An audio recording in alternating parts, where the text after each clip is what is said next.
Pollo, bueno, vamos a tratar de hacer una pequeña charla sobre aspectos relacionados con un modelo integral de mantenimiento.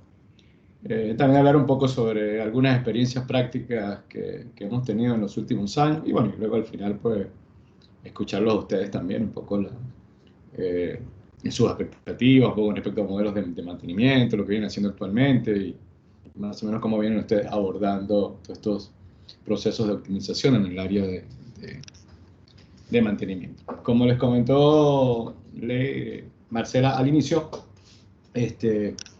nosotros hace unos cuantos años desarrollamos un modelo teórico-práctico, ya lo vamos a explicar ahorita un poquito más adelante. En este modelo lo que hace es que trata de integrar aspectos básicos que se tienen que manejar en cualquier proceso de gestión de mantenimiento, bueno, y a la vez también se le pueden adicionar herramientas de optimización de las llamadas hoy en día técnicas de ingeniería de confiabilidad y análisis de riesgo. Entonces trataremos es de explicar de forma rápida un poco cómo se puede integrar ese proceso de gestión de mantenimiento bajo un modelo y bueno, y algunos casos de estudio que hemos desarrollado en los últimos años.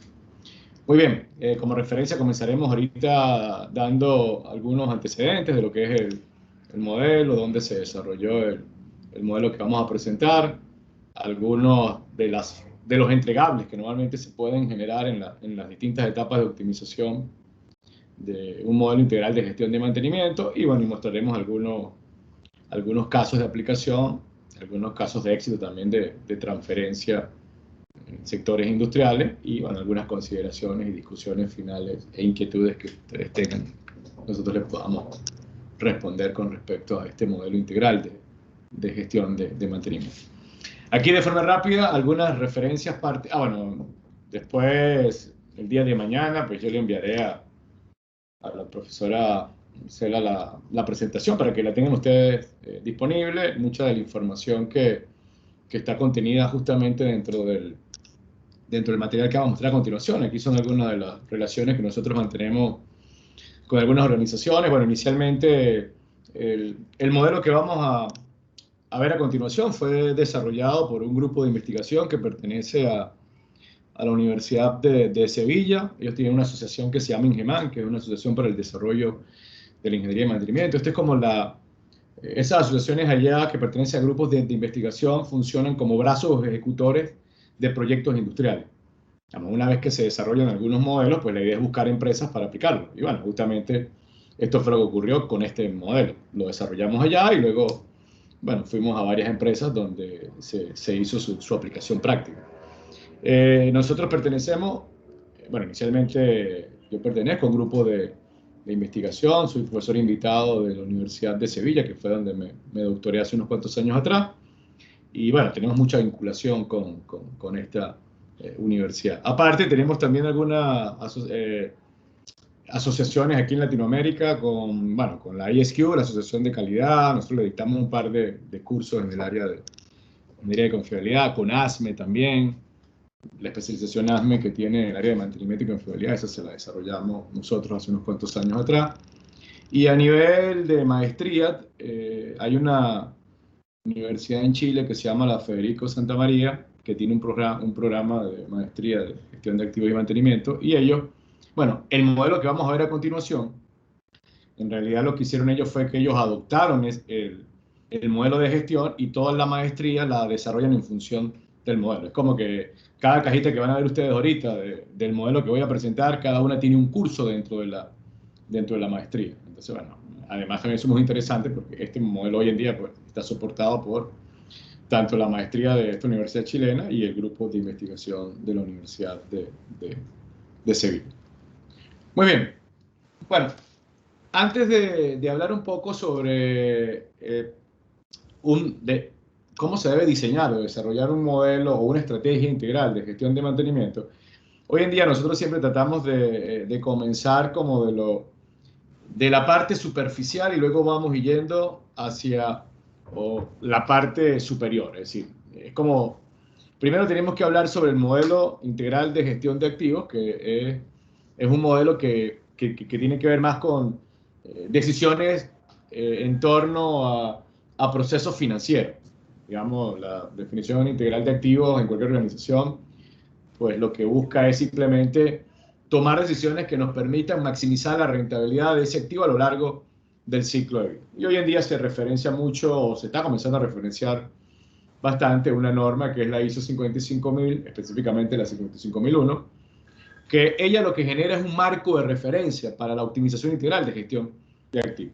Es decir, esto está por arriba de un modelo de gestión de mantenimiento. En la ISO 55000 no se habla de mantenimiento, se habla es de básicamente el modelo financiero estratégico del negocio. Pero ¿por qué nosotros lo tomamos como referencia? Bueno, porque la idea es que luego un modelo integral de mantenimiento, por supuesto, se tiene que alinear a un modelo estratégico financiero. Es decir, no puede estar desligado, porque la idea, al final del día, el dueño del activo, el dueño de un proceso industrial, no quiere que simplemente le mejoremos la fiabilidad, la mantenibilidad, la disponibilidad, que mejoremos el OE, qué sé yo, como indicadores técnicos. No, el dueño del activo, que no es mantenimiento, lo que quiere es que tú le puedas, que tú como gerente de mantenimiento sea capaz de decirle, mira, este incremento de confiabilidad, este incremento de mantenibilidad, ¿cuánto se está convirtiendo, por ejemplo, en mayor EBITDA, en EVA, en mayor producción?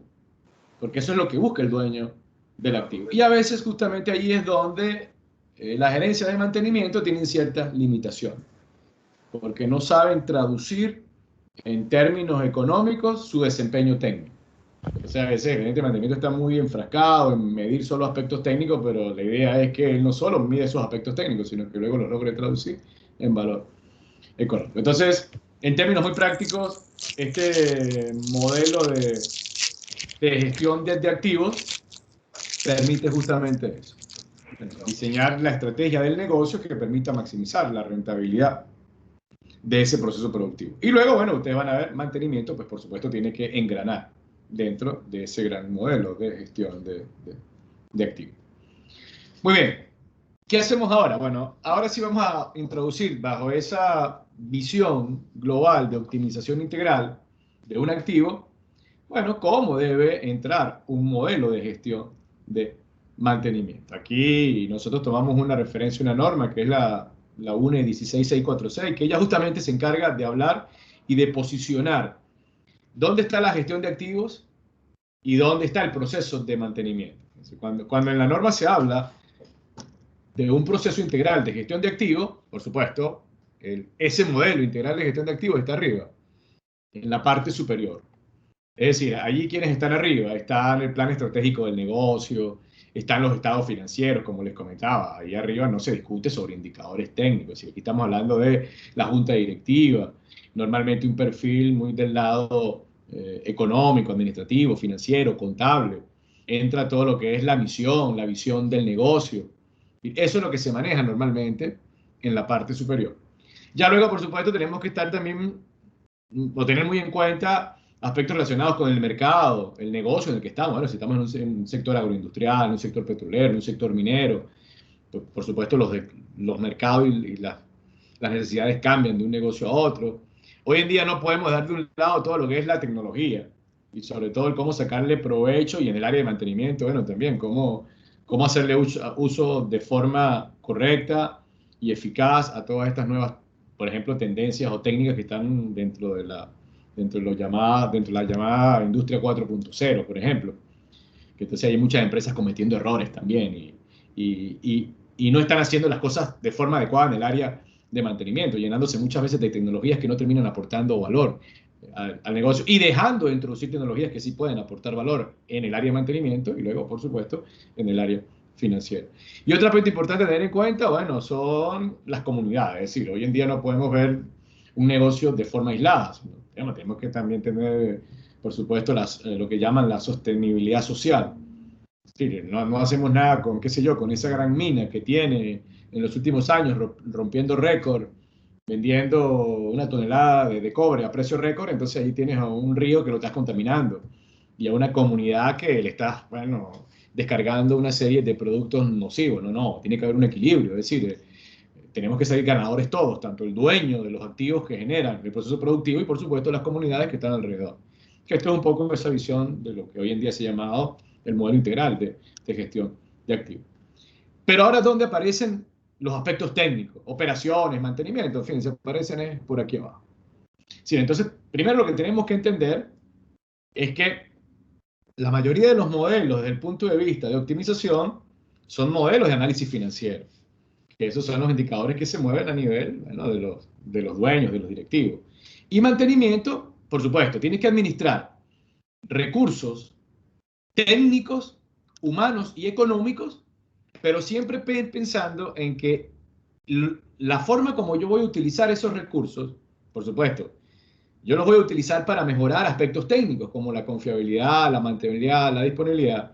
Lo voy a utilizar para racionalizar los recursos económicos, presupuestos, y todo esto, pues por supuesto, tiene que ayudarme a maximizar la rentabilidad del activo. Es decir, no puede estar desligado las decisiones que yo tomo en la parte técnica con ese modelo de análisis económico. Eso es un poco, o de esa manera es como trata de resumir esta norma, la 11646, que es la que ella lo que explica es eso, la ubicación del modelo estratégico de gestión de activos y cómo debe introducirse el proceso de mantenimiento dentro de ese gran modelo estratégico. Muy bien. Bajo, bajo ese antecedente, que es el que hemos tomado nosotros como referencia, que es la ISO 55000, hay algunos autores que ya han comenzado a generar algunos conceptos interesantes, es decir, cómo se debe definir el mantenimiento, pero bajo el enfoque de la gestión de activos. Un autor que nosotros referenciamos mucho se llama John Woodhouse. Bueno, este es un inglés que fue el precursor de lo que hoy en día se conoce como la ISO 55000. Y bueno, él define el concepto de mantenimiento de forma bastante interesante, con esa visión ahora de la gestión de activos.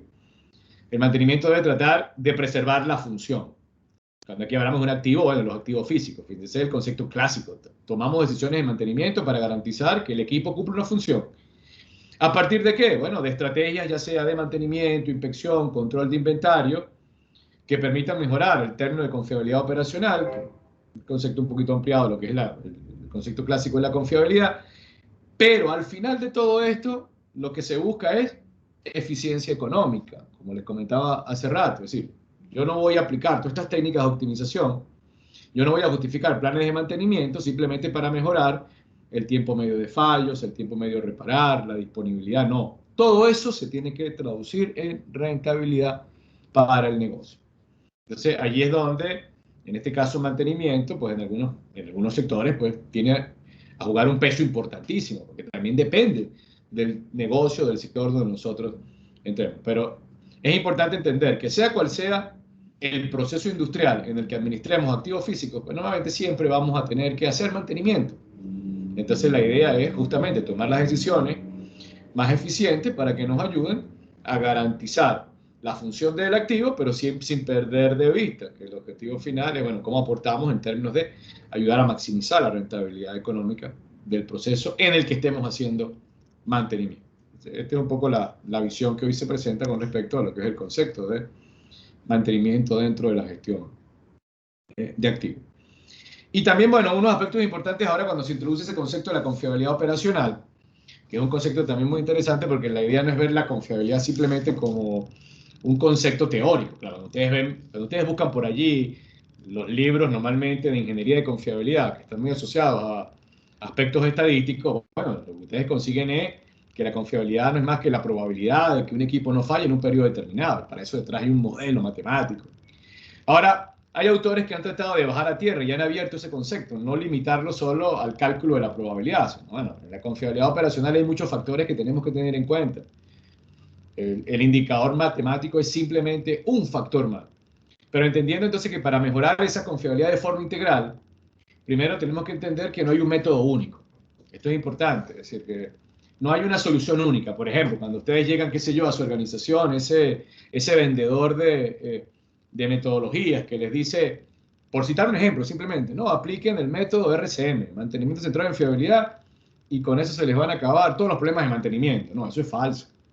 Hasta ahora no hay ningún método que sea capaz de cubrir todas las necesidades que tenemos de mantenimiento. Normalmente lo que uno tiene que entender es que hay una gran cantidad de herramientas, entonces ahora la organización tiene que saber cómo seleccionar e implantar esas metodologías, porque no todas se necesitan.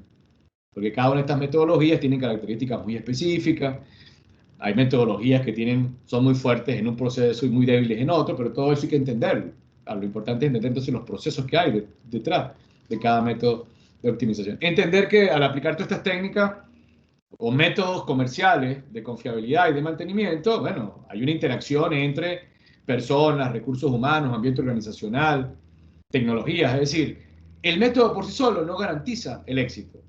Bueno, a veces cuando en muchas empresas escuchamos 2 años después, no, que el TPM no funcionó, que el Six Sigma no funcionó, que el RCM no funcionó, cualquiera de estas metodologías. Claro, es muy fácil echarle la culpa al método y probablemente no fue el método. Es decir, de repente no estabas como organización preparada para recibir una herramienta.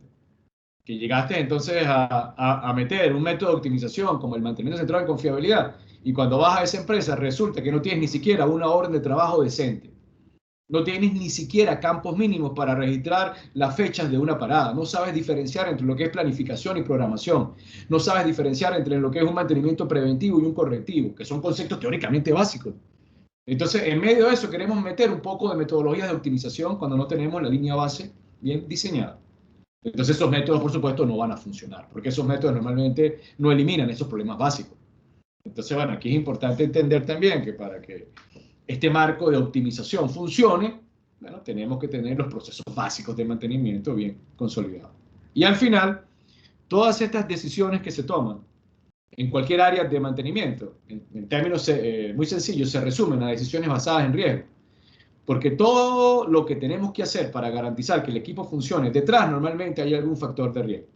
Que si usted tiene que justificar un plan de mantenimiento preventivo basado en tiempo, que si tiene que justificar una técnica predictiva, subcontratar un servicio para meter un análisis de vibraciones, por ejemplo, o bueno, si quiere automatizar y meter todo este poco de herramientas en la industria 4.0 para digitalizar su mantenimiento. Bueno, las preguntas que usted tiene que responder allí, bueno, ¿cuál es el riesgo de introducir esas técnicas? ¿Vale o no vale la pena? ¿Se justifica o no se justifica? Ahora, si me estás hablando que tienes una línea de fabricación donde el coste por hora de un fallo es de $100,000 la hora, y entonces subcontratar un servicio de mantenimiento predictivo me cuesta simplemente $5,000 al año con un nivel de eficiencia del 98% de evitar el fallo, bueno, invertir esos $10,000, $20,000 en el presupuesto es muy bueno porque usted va a evitar fallas que les cuestan en promedio $100,000 una parada. Entonces allí el riesgo justifica cualquier cosa. Pero si vas a meter ahora, no, que voy a digitalizar un área donde voy a meter, qué sé yo, hoy en día se está hablando de un twin digital, una red neuronal y programar por Python y todo este tipo de cosas que son muy interesantes, pero lo vas a meter en un área donde cuando ocurre el fallo, el costo del fallo son $100 la hora. Bueno, cuando saquen los números de cuánto cuesta digitalizar ese proceso productivo, bueno, no lo pagas en 40 años. Entonces ahí vale la pena todavía tomar decisiones con el viejito que se equivoca y con el técnico que toma decisiones basadas en tiempo.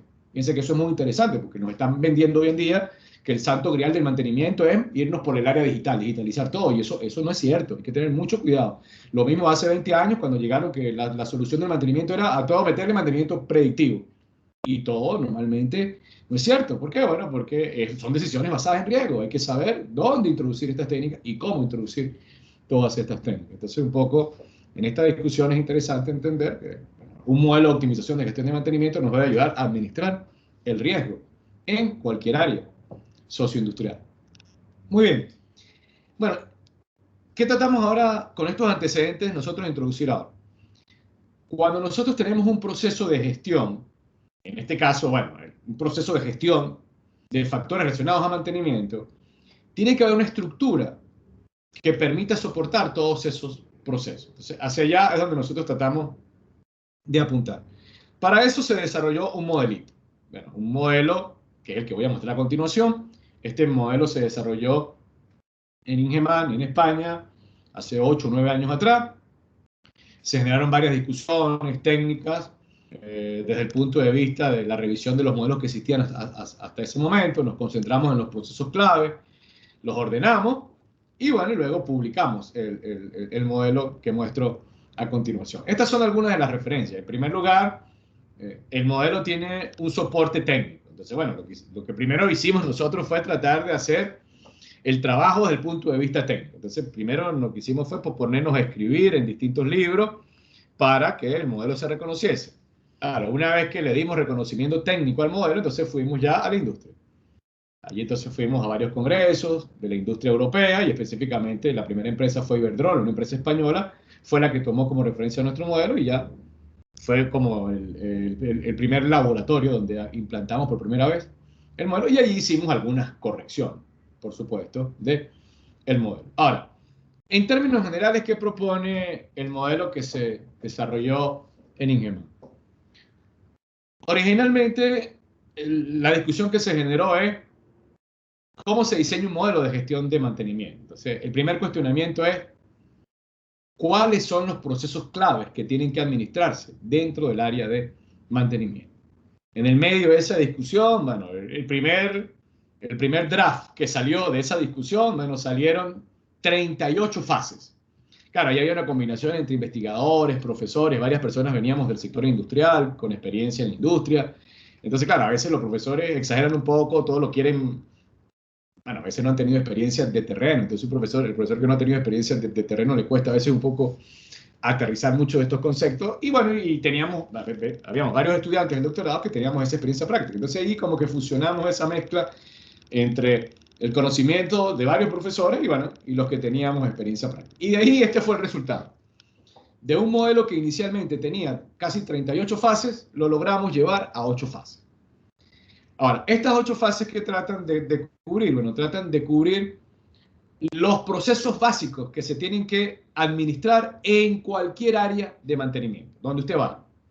Eso también fue otra discusión que no fue tan sencilla. ¿Cómo hacer un modelo que sea lo suficientemente transversal para que se adapte a la agroindustria, a la industria petrolera, a la minera, a la industria de los trenes, a cualquier industria? Claro, uno puede hacer sus adaptaciones, pero en términos generales tratamos primero de hacernos el cuestionamiento de qué procesos genéricos se manejan en todas las industrias. Y estos fueron los 8 grandes procesos que quedaron.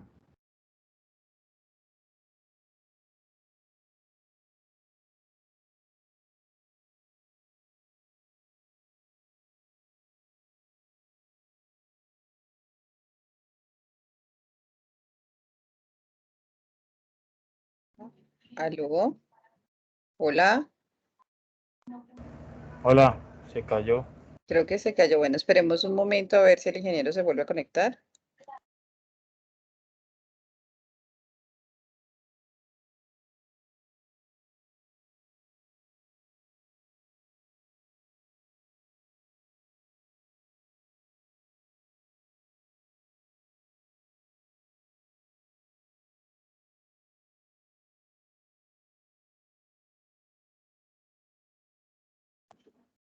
Bueno, esperemos un momento para continuar. Muchas gracias.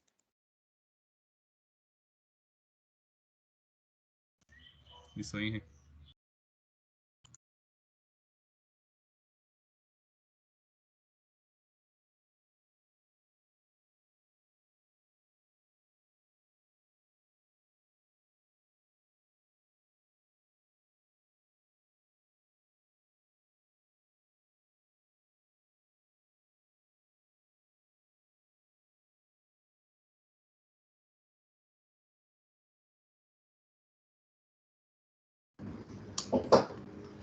Hola.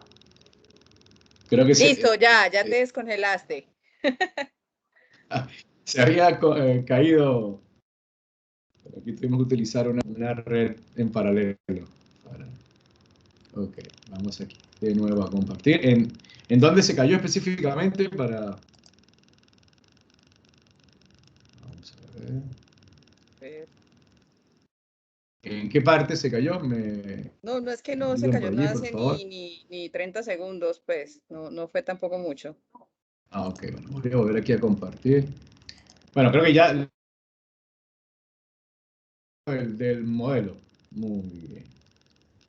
Sí, ya estabas ahí. Ahorita Ok, perfecto. Bueno, lo que les comentaba entonces, tratamos de resumir en 8 grandes procesos genéricos que se tienen que gestionar en cualquier área donde se administren procesos de mantenimiento. Comenzamos con la fase 1, que la fase 1 tiene que ver más que todo con la estructura administrativa, es decir, cuando tú quieres gestionar procesos de mantenimiento, lo primero que tienes que preguntarte es, oye, pero ¿cuál es la organización idónea? Es muy diferente, por ejemplo, en el caso de ustedes que están en el sector agroindustrial, donde, por ejemplo, manejan líneas de manufactura. por ejemplo, ¿cómo voy a organizar yo mi estructura de mantenimiento para plantas de manufactura del sector agroindustrial? Es muy diferente a la forma como voy a diseñar yo, por ejemplo, la estrategia o la organización de una gran mina o de una gran refinería. Por ejemplo, en Chile, cuando nos tocó ir hace un par de años atrás, en una mina que se llama Cerro Colorado, que es la mina más grande del mundo, generábamos esa discusión, fíjense. Y por supuesto, ahí tienes activos que están repartidos en miles de kilómetros. Y aparte de eso, tienes una diferencia muy grande entre lo que es, por ejemplo, el Tajo, que es donde se saca el mineral. Luego tienes, por ejemplo, una zona de explosiones. Tienes una zona donde tienes la flota de camiones. Tienes una planta lixivadora. Tienes luego toda una planta chancadora o trituradora. Fíjense, cada uno es un mundo. Ahí probablemente montar una estructura totalmente descentralizada, claro, interconectada, es probablemente el modelo organizacional idóneo. Pero, por ejemplo, luego nosotros estuvimos con Heineken en España, una línea de manufactura de envasado. Allí, normalmente la mejor estructura es una organización totalmente centralizada, porque prácticamente, bueno, todos los equipos están en menos de 1000 metros cuadrados y, bueno, tienen sus talleres centrales allí mismo. Entonces, es muy fácil centralizar la organización. O luego puede haber un mix entre una parte centralizada y una parte descentralizada, pero allí no hay, como a veces, no, que yo quiero que tú me muestres el organigrama de una empresa clase mundial para verlo, ¿no? Depende, porque, bueno, yo te voy a mostrar el organigrama, qué sé yo, de la mejor refinería de Shell. Ah, pero tú estás en el sector agroindustrial, ¿de qué te va a servir eso? No te va a servir de mucho, porque los objetivos son distintos, los equipos son diferentes, las culturas son diferentes. Entonces, bueno, esa es la primera discusión antes de ponernos a inventar qué técnicas de optimización, qué herramientas, qué modelo vamos a utilizar. Lo primero que tenemos que diseñar es, bueno, la estructura organizacional. Y la estructura organizacional no son simplemente las cajitas, que el gerente de mantenimiento, que el superintendente, ¿no? Cada uno tiene, cada cajita es en realidad un rol y una responsabilidad. Pero eso hay que definirlo. Como hoy en día, por ejemplo, que se está discutiendo mucho los llamados ingenieros de confiabilidad o ingenieros de gestión de activos, un poco de nombres que están apareciendo por allí. Entonces creamos la cajita, pero detrás están totalmente vacías. ¿Cuáles son los roles? ¿Cuáles son las responsabilidades? Entonces tenemos ingenieros de mantenimiento, ingenieros de confiabilidad resolviendo los problemas del día a día, resolviendo los fallos del día a día. Bueno, eso no es un ingeniero de confiabilidad, eso es un ingeniero de ejecución. Ah, que le pusiste ingeniero de confiabilidad, bueno, porque es la moda o lo que sea. Entonces, todo eso que parecen cosas relativamente fáciles, la estructura organizacional te debe ayudar mucho, sobre todo a ordenar, saber, bueno, los procesos básicos que se van a ejecutar, planear, programar, ejecutar. Y luego, por supuesto, en esta primera fase, también aquí hay como una especie de, perdón, un link, o debería haber teóricamente un link con quién, con la parte de la gestión de activos, es decir, desde aquí donde nos vamos a interconectar hacia arriba con el modelo financiero. Es decir, ahí debe haber un cordón umbilical ahora con la gestión de activos que está por arriba del modelo de gestión o de la gerencia de mantenimiento. Y por supuesto, entonces aquí deben salir algunos indicadores técnicos que se van a traducir luego en indicadores financieros. Una vez que se tiene bien definido la estructura, justificado las distintas funciones y los distintos roles, bueno, ya a partir de la segunda fase es que comenzamos ya a generar procedimientos particularizados para acciones de mantenimiento. Bueno, y antes de yo poder determinar toda la estrategia de mantenimiento, lo que recomendamos en la segunda fase es el proceso de jerarquización. Ese proceso de jerarquización tiene que ver con el despiece de tus equipos y con la definición de la criticidad, porque en realidad ahí se manejan dos cosas. Cómo despiezar los equipos en un proceso productivo y luego cómo asignar los niveles de importancia de cada equipo. Entonces, bueno, hay muchas veces que hay empresas que ni siquiera tienen bien los niveles jerárquicos. Entonces, cuando eso se ven muchos errores, cuando vamos entonces, por ejemplo, a su software de mantenimiento, entonces el equipo que tienen definido allí, por ejemplo, una orden de trabajo se lo asocian. No, ¿qué falló? La caldera. No, pero la caldera no es el ítem mantenible. O el sistema de generación de vapor, estás ubicado arriba porque no tienes los niveles jerárquicos bien definidos. Tú deberías llegar como mínimo al ítem mantenible y saber cómo despiezar. Y luego, por supuesto, tener un criterio que te permita asignar prioridades. Ah, ok, pero ¿cuál de esas actividades es más crítica que otra? Porque no todas las actividades tienen el mismo nivel o deberían tener el mismo nivel de prioridad. Y esas prioridades no deben depender de lo que cree una persona. No, yo creo que este equipo es crítico, yo creo que esta orden de trabajo es crítica, pero ¿por qué? Bueno, porque yo soy el gerente de operación o porque yo soy el gerente de mantenimiento, ¿no? Tiene que haber un criterio y estos criterios tienen que estar alineados no con lo que es importante ni para mantenimiento de operaciones, deben estar alineados con lo que es importante para el dueño del activo. Pero tiene que ser un modelo único, transversal, que permite evaluar la criticidad de los equipos en función de los objetivos del negocio. Entonces, bueno, hay estructuras que hoy en día se pueden aprovechar para diseñar estos modelos de jerarquización y criticidad. Y ya después que tenemos la estructura y tenemos ya el mapa que nos va a indicar cuáles son los sistemas críticos, los procesos no críticos y los de baja criticidad, bueno, entonces ya en la fase 3 es que entran algunas metodologías propias de optimización, sobre todo el corto plazo. En muchas empresas estamos conviviendo continuamente ¿con qué? Con el día a día. Bueno, que ocurrió el fallo y vamos a atacarlo, pero entonces luego pasan los meses y ese mismo fallo lo hemos atacado 5 o 6 veces, pero nadie se ha cuestionado. Oye, pero no puede ser que en estos 5 hayamos intervenido en ese equipo 5 veces por el mismo evento de fallo. Claro, entonces ahí es cuando uno comienza a cuestionar, oye, pero no tienes ningún procedimiento, no tienes ningún detonador, no tienes ningún proceso para hacer análisis de fallo, o los análisis de fallo se van haciendo en función, bueno, esta semana está fallando mucho este equipo, analicémoslo, pero 2 semanas después revienta otro equipo y cambiamos el grupo de análisis de fallas hacia otra área, porque no tenemos los criterios bien definidos. Entonces, bueno, en esa fase 3 que supuestamente está muy relacionada con el corto plazo, la idea es que la empresa tenga un estándar de optimización de fallos, que tenga un procedimiento, y que esté organizado y que esté, por supuesto, alineado igual con los objetivos del negocio. Ahora, en paralelo, normalmente, así como estamos atacando fallas en el día a día, o en la rutina, o el correctivo diario, bueno, también tenemos que pensar ahora en el mediano plazo. El mediano plazo es, bueno, tú tienes que, por ejemplo, generar un presupuesto anual de mantenimiento. Tú tienes que ahora no atacar una falla individual, porque siempre las fallas individuales van a estar apareciendo. Ahora tú tienes, por ejemplo, que preocuparte no por la falla del sello de una bomba, sino, bueno, ese sello de esa bomba pertenece al área de servicios industriales, al sistema de agua de alimentación de una gran caldera. Entonces ahora tú tienes que preocuparte por el presupuesto anual de mantenimiento de la caldera, porque eso es lo que se va a planificar, programar, ejecutar, y eso es lo que genera recursos en un presupuesto anual. Entonces, fíjense, ya esa fase 4 es el mediano plazo y es ya pensar en la estructura de presupuestos anuales. Ya es ver no la planta de forma individual, sino verla de forma sistémica.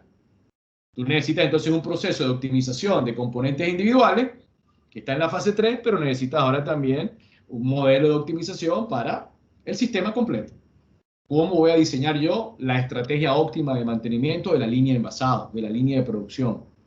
Entonces ahí entra una cantidad de métodos que luego normalmente lo que sale de allí es el insumo para todos los procesos de planeación, programación y ejecución, que es lo que se maneja en la fase 5. En realidad, la fase 5 es un receptor de todo lo que hacemos acá, en la fase 4.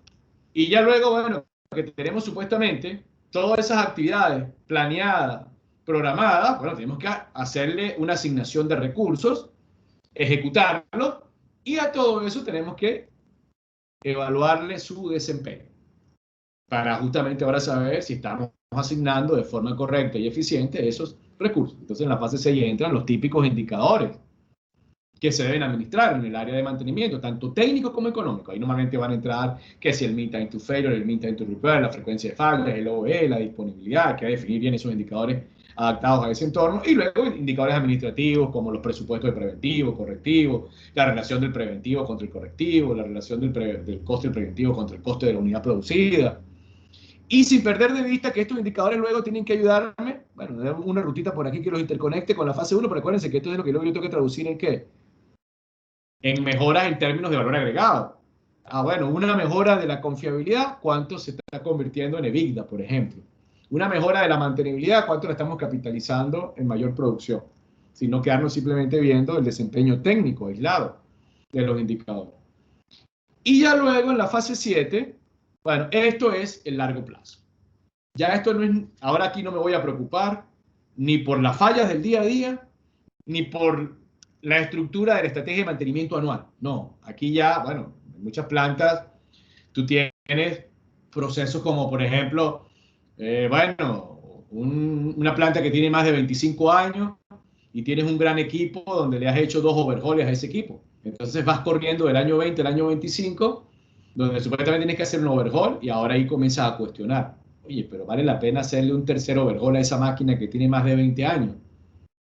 ¿Por qué no evaluamos la renovación, la reingeniería, la actualización tecnológica o simplemente la sustitución? por una nueva tecnología. Claro, entonces todo esto es lo que se llama ciclo de vida.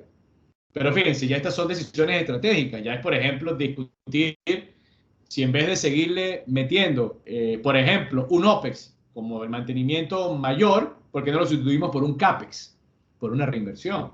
¿Se justifica o no se justifica? Pero ahora, para hacer bien esta fase 7, necesitamos alimentarlo de todo lo que hemos hecho a lo largo del ciclo de vida. Porque todo, en este es un modelo técnico-económico, que se llaman los modelos de LCCA, Life Cycle Cost Analysis. Y finalmente, bueno, aquí no es más que el círculo de la calidad. Bueno, la fase 8 no es más que lo que propone el círculo de Deming, calidad con mejora continua. Claro, en la fase 8 entonces la idea es no quedarnos en la zona de confort. Bueno, que ya metimos buenas metodologías, estamos obteniendo buenos indicadores, tenemos un buen OE, tenemos un buen mean time to failure, estamos cumpliendo con los objetivos de disponibilidad y caemos en la zona de confort, ¿no? La fase 8 es cuestionarse continuamente. Llegaste a tu nivel supuestamente máximo de disponibilidad, no la puedes mejorar. Siempre se pueden hacer mejor las cosas. Entonces la idea de la fase 8 es no quedarse tranquilo, es siempre entender que siempre hay una mejor manera de hacer las cosas. Ahora, importante lo que comento a continuación. Cuando nosotros desarrollamos inicialmente este modelo, y yo he tratado de no citar todavía herramientas comerciales, sino simplemente citar procesos, porque esa es la idea, que primero entendamos los procesos. Ya después que entendemos los procesos que tenemos que administrar, fíjense, detrás de cada una de estas cajitas, ¿qué podemos aprovechar? Bueno, ahora yo puedo preguntarme qué herramientas comerciales se pueden utilizar, que eso es distinto. Teniendo ya definido el proceso, bueno, yo puedo irme a la calle y, por ejemplo, en la fase 3, bueno, ahí te van a conseguir el poco de métodos que aparecen por allí con las 3 siglas RCA, Root Cause Analysis o ACR. Y ahí ahora es que hay métodos. Ustedes pueden, lo importante es que seleccionen uno, que se adapte a su empresa. En la fase 4, bueno, aquí es donde hay más métodos comerciales hoy en día. RCM, TPM, Six Sigma, todos son métodos de optimización de mantenimiento, pueden ir acá. Pero lo importante ahora es que usted identifique cuál es el método que más le conviene. Entonces, si yo quisiese, cada una de estas fases yo la puedo convertir luego en un método comercial, pero entendiendo que el método comercial es el instrumento que me va a ayudar a mejorar. Si yo no entiendo el proceso, que los procesos son los que están contenidos en cada una de las fases, pues muchas veces, ¿qué comienza a ocurrir? Pues me pongo a aplicar metodologías a diestra y siniestra. A veces hemos llegado a ciertas empresas cuando hacemos las auditorías iniciales y comenzamos a preguntar, ¿qué métodos han aplicado ustedes? Y bueno, ahí comienza. Aquí hemos aplicado RCM, TPM, Six Sigma, Lean Manufacturing. Bueno, prácticamente los aplicaste todos. ¿Y cuál consolidaste? Probablemente ninguno, porque no fuiste capaz de asociarlo a un proceso ordenado. Y bueno, y ahora lo que te estás preguntando es, ¿y ahora con cuál viene? No, pues estoy viendo cuál es el nuevo método 4.0, la industria 4.0, ahora me voy a meter allí. Y te metes de forma desordenada porque no tienes una brújula. Al final, yo siempre resumo esto, un modelo de gestión bien diseñado no es más que una brújula, te va a ayudar a no desviarte, te va a ayudar a volver de nuevo al camino de forma rápida con menos recursos. Porque tú puedes hoy en día, sin una brújula, usted puede hacer el recorrido, implantando probablemente muchos métodos de forma ineficiente. Y después de varios años, cuando comienzas a escuchar, estos métodos no funcionaron. ¿Pero por qué? Porque no tenías bien definido tu proceso basado en modelo, o perdón, tu modelo de gestión que te ayudara a optimizar esos procesos de gestión de mantenimiento. Entonces, bueno, esto fue lo que originalmente se desarrolló. Luego, como les comenté, yo por arriba de cada uno de estas fases, bueno, yo puedo sobreponer herramientas. En la fase 1, bueno, el Balance Scorecard, por ejemplo, que algunos autores ahora lo han adaptado a mantenimiento, el Maintenance Scorecard se puede utilizar como herramienta. Bueno, en la segunda fase, los típicos modelitos de criticidad, las matrices de criticidad que son muy comunes. En la fase 3, bueno, los típicos modelos de análisis causa-raíz, a nosotros nos gusta mucho el de árboles de fallo. Aquí he seleccionado algunos métodos, simplemente como ejemplo. En la fase 4, el RCM, que es un método muy común. En la fase 5, optimización de recursos, los modelos costo-riesgo-beneficio. En la fase 6, bueno, hoy en día tenemos soluciones, herramientas, software, los llamados software run, de análisis de confiabilidad, mantenibilidad y disponibilidad. Y todo esto se puede insertar dentro del software de gestión de mantenimiento. Y en la fase 7, bueno, los métodos de ciclo de vida. A nosotros nos gusta mucho siempre referenciar el método de William Scott, que es un método que mezcla factores de confiabilidad y mantenibilidad. Entonces, todo esto Aquí yo simplemente tomé como ejemplo algunos métodos comerciales, pero aquí yo pude haber colocado otros métodos comerciales. Acuérdense, lo importante es entender lo que hay detrás, los procesos. Ya después que usted entienda bien los procesos, puede simplemente salir a comprar de forma inteligente. Y claro, yo digo comprar de forma inteligente porque normalmente estos son métodos comerciales, pero usted también puede diseñar sus propios métodos. Usted no tiene por qué simplemente ir y casarse con el RCM. Bueno, usted puede entender lo que es un método como mantenimiento centrado en confiabilidad y usted mismo luego puede diseñarlo y readaptarlo. Claro, eso ya depende justamente del nivel de madurez de la empresa. Y acuérdense que aquí en el medio el proceso de mejora continua, y bueno, y estos son como herramientas transversales. Ahí teóricamente entrarían todos los sistemas de soporte como el software, el EAM, el ERP, o el software hecho en casa, llámese, o una gran herramienta, el Máximo, el SAP PM, porque ya ahí depende del tipo de industria. Algunos tienen herramientas, software comercial, otros tienen software hechos en casa. Entonces, es un poco lo que se quería mostrar aquí con respecto a un modelo integral de gestión de mantenimiento. Y estas son algunas de las empresas en las cuales hemos tenido algunas experiencias de forma total o parcial. Sobre todo aquí siempre colocamos la primera de ellas, porque esta fue la primera empresa que nos abrió las puertas. Cuando inicialmente nosotros desarrollamos el modelo, que era un modelo netamente teórico, pues esta empresa Iberdrola fue la primera que se nos acercó en España. Nos dijo, mira, ¿dónde han aplicado ese modelo? Bueno, yo traía varias experiencias del sector de la refinería, pero era un modelo relativamente nuevo. Entonces ellos nos dieron un ciclo combinado de un par de turbinas de gas General Electric de 130 megavatios y allí nos montamos en un proyecto a 3 años. Y en ese proyecto a 3 años, pues hicimos la aplicación. Ya luego, por supuesto, mostramos resultados, hicimos los ajustes y ya luego comenzaron a venir otras empresas. Abengoa, también del sector eléctrico, Viesgo, que es una empresa de transmisión, Heineken, fue la primera empresa de manufactura en la cual adaptamos nuestro modelo, Talgo, que es la empresa de los trenes rápidos en España, Enagas.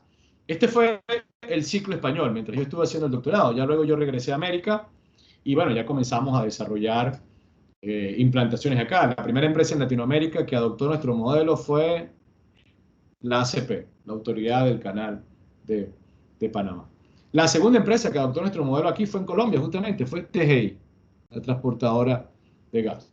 Nosotros con ellos nos montamos en un proyecto a 4 años, donde bueno, cubrimos casi los 8.000 kilómetros de tubo utilizando ese modelo. Luego, bueno, hemos tenido otras experiencias parciales con empresas como Monómero, Ecopetrol, y bueno, y aparte de eso, bueno, hemos estado tanto en México, Perú, en distintos negocios. Aquí lo que nosotros queremos, sobre todo, también es que ustedes se den cuenta de una de las características importantes que tiene que tener hoy en día un modelo de gestión de mantenimiento es su flexibilidad. Tiene que adaptarse. Entonces, bueno, aquí hay desde empresas del sector de la industria de la generación eléctrica, la transmisión, empresas mineras, empresas agroindustriales, empresas de manufactura, envasados. Y en todas, por supuesto, el modelo se ha logrado adaptar, por supuesto, haciendo sus correcciones o haciendo sus modificaciones en función de ese contexto operacional. Y bueno, ya para ir cerrando un poco las ideas, aquí tratamos de mostrar algunos casos prácticos de la aplicación del modelo. Tratamos de seleccionar unos 2 o 3 de ellos. Bueno, esto fue una aplicación interesante de la aplicación de un proyecto que montamos específicamente en la empresa Modelo, en México, cervecería. Esta empresa Modelo México, bueno, uno tiende a pensar que las fábricas más grandes del mundo de cerveza están en Alemania, en Holanda, y resulta que no, están en México. México tiene la planta más grande del mundo de fabricación de cerveza y la tiene el grupo Modelo. Y bueno, ya hoy en día estas son transnacionales también. Pero en términos generales, bueno, ellos allí vieron un poco la experiencia que nosotros tuvimos con Heineken y nos montamos en un proyectito con ellos estuvimos 2 años. Ellos seleccionaron un área piloto que fue unas líneas de envasados. Ellos manejan allí una marca alemana que se llama Krones. Y bueno, entonces ahí se montó el proyecto. Ellos tenían 2 ingenieros de confiabilidad dedicados a este proyecto de optimización. Algunos costes asociados al proyecto, que son los que aparecen aquí arriba. Y luego, bueno, lo que se obtuvo. Esto es un resumen. En términos generales, se evaluaron 10 líneas de envasado. El primer indicador que se le prestó atención fue el mean time to failure. Por línea era de 5 horas. En promedio, cada 5 horas ocurrió una falla. Se logró llevar a 7 horas. En total, se logró recuperar para el número de líneas una media de 21 horas por día, por línea de fabricación. En términos de mantenibilidad, normalmente cuando ocurrían fallas tenían 1.5 horas de fuera de servicio y se logró llevar a 1 hora en promedio. Y bueno, esos cambios lo primero que generaron fue mejoras en la disponibilidad. La disponibilidad pasó de 76% a 87%. Se sacaron algunos costes, sobre todo costes asociados a eventos correctivos, que lograron reducir casi un 9% en el presupuesto del correctivo, específicamente. Y bueno, también aquí ellos sacaron la cantidad de horas que lograron aprovechar en las 10 líneas en un año. Claro, esa mejora de confiabilidad y mantenibilidad convertida en disponibilidad, en realidad se tradujeron casi en una media de 15.000 horas al año, con su respectivo, bueno, esta es una fábrica muy grande, tiene un costo de $120 por hora, y aproximadamente, bueno, este fue el valor de ahorros reales que se obtuvieron, casi $1.800.000 por año, para lo cual, bueno, invirtieron en este caso, en ese proyecto, alrededor de $94.000. Ahora, estos son trajes hechos a la medida para esta empresa, entonces ahí ese proyecto se montó básicamente en 2 años, y bueno, ellos lo que hicieron fue, primero revisamos el organigrama, la estructura de esa línea de esas líneas de fabricación, diseñamos sus modelos de criticidad, desarrollamos un modelito hecho a la medida de análisis de fallas, luego integramos varios métodos como el RCM y el RBI para los planes de mantenimiento e inspección. Metimos dentro del SAT-PM, tiene un módulo que es el SAT-PM, ahí metimos un módulo de análisis costo-riesgo-beneficio para indicadores. El mismo módulo SAT-PM nos entregaba automáticamente indicadores como el mean time to failure, el mean time to repair, es decir, todos estos indicadores eran ahora automatizados. Y bueno, también ahí se hizo una aplicación ya, una parte de las líneas tenían más de 10, 15 años, entonces se hicieron también análisis de sustitución y renovación de tecnologías. Y claro, esto fue un proyecto a 2 años, donde en esos 2 años fue que se logró tomar ese tipo de mediciones. Ya posteriormente, pues por supuesto, el modelo adoptó como empresa el modelo y luego lo que hizo fue replicarlo a lo largo de toda la red de plantas de envasados que ellos tienen en México. Este fue un proyecto, digamos, de mediana envergadura, porque luego, hace un par de años atrás, nos montamos en un proyecto mucho parecido al de Iberdrola, mucho más grande aquí en América, una terminal en una zona que se llama, esto es un terminal petroquímico y de refinerías que está ubicado en una isla que se llama las Islas Vírgenes. Ya era un proyecto mucho más grande, habían varias plantas, destiladoras, FCC, fertilizantes, ductos. El proyecto fue de 3 años aproximadamente. Bueno, en esa gran refinería habían ya 15 plantas, 25 almacenamientos. Tenían registrados en el SAT 28.000 unidades, como llaman ellos, unidades funcionales y un área de servicio. Y bueno, pues aquí, por supuesto, igual, en 3 años nos montamos con el mismo modelo. Por supuesto, aquí la estructura de costos es distinta, una planta más grande. Fíjense, los costos de esta empresita pequeña pues fueron solo de $90.000. En cambio, aquí esta gran empresa invirtió $208.000 para ese gran proyecto. Metieron más ingenieros de confiabilidad para hacer todo esto. Y bueno, y entonces aquí ya se manejaron igual indicadores como el mean time to failure, el tiempo medio fuera de servicio. Por supuesto, los factores de confiabilidad y mantenimiento cambian totalmente. Fíjense. En estas líneas del sector petroquímico y refinación, el mean time to failure es de 210 horas. Aproximadamente cada 210 horas ocurrió una falla en esta planta. En cambio, en las líneas de envasado, bueno, aquí ocurrían fallas cada 5 horas, por la dinámica. Y por las plantas de envasado son plantas de alta velocidad, y por supuesto los patrones de fallo son totalmente diferentes. Pero la diferencia ahora también acá es el costo de producción. En esta gran refinería, el costo de producción por hora es de $12.000 la hora. Allá era de $120 por hora. Entonces, por supuesto, la magnitud de los potenciales ahorros aquí es mucho más grande, porque hay riesgos más elevados. Entonces, aquí, por supuesto, esos factores de potenciales ahorros se hicieron mucho más cuantiosos. Y este proyecto ya fue un proyecto de, yo diría, de gran envergadura. Ya aquí fueron casi 3, 4 años para poder aplicar todo el modelo. Y lo más complicado aquí, bueno, es la diversidad de equipos de una gran refinería. En una línea de manufactura o de envasados como la de modelo, pues los equipos son más sencillos y la dinámica de falla, a pesar de que es más agresiva, pero son equipos más fáciles de mantener. En cambio, bueno, en esta gran refinería pues hay un mayor nivel de complejidad. Pero lo que comentaba, la adaptabilidad del modelo. El modelo se puede adaptar tanto una empresa pequeña o mediana y a una empresa muy grande. Ahorita nosotros aquí en Centroamérica hemos adaptado el modelo, por ejemplo, para empresas pequeñas. Hemos venido a trabajar en El Salvador, por ejemplo, en ingenios azucareros, que son empresas ya mucho más pequeñitas, procesos también mucho más básicos, que mezclan una parte agroindustrial, maquinaria amarilla, y tienen una refinería de azúcar, por ejemplo, que son refinerías bastante sencillas. Entonces, al final, pues, es muy fácil adaptar la aplicabilidad del modelo a cualquier entorno industrial. Ya esto, bueno, fueron aplicaciones allá en España, en una red de transmisión. Viesgo es la empresa de transmisión de una comunidad que se llama Vigo, y en esa comunidad, pues allí nosotros hicimos toda la implantación para 12.600 kilómetros de red de transmisión. Ahí tienen más o menos 400.000 activos. Parece muy complejo, pero no, más bien aquí hay muchos activos, sí, pero es muy sencillo, porque las redes de transmisión son siempre una copia. Subestaciones eléctricas y siempre son los mismos trazados y los mismos nodos. Entonces allí es muy fácil. Después que tú optimizas normalmente un área, es muy fácil como estandarizar el resto de las optimizaciones. Bueno, aquí entonces se montó todo un modelo de optimización de criticidad. Simplemente con definir la criticidad, aquí logramos quitarle un 14% de los presupuestos de mantenimiento con solo tener identificado bien los activos críticos y no críticos, porque allí no había un criterio. Supuestamente todo era crítico, y entonces ahí se repartía el presupuesto como de forma equitativa. Y luego, al tener ya un mapa de criticidad, bueno, se dieron cuenta que una gran cantidad de activos se asumían el riesgo de no hacer ningún mantenimiento, no pasaba absolutamente nada. Entonces eso representó casi el 14% de un ajuste solo por reducir los costos del mantenimiento preventivo en activos que no eran críticos. Y que por no hacer mantenimiento tampoco se iban a convertir en equipos críticos. Entonces, bueno, eso fue uno de los resultados interesantes de la aplicación. Bueno, les comentaba que la primera planta, que fue como nuestro punto de inicio con la aplicación metodológica, fue, bueno, Iberdrola.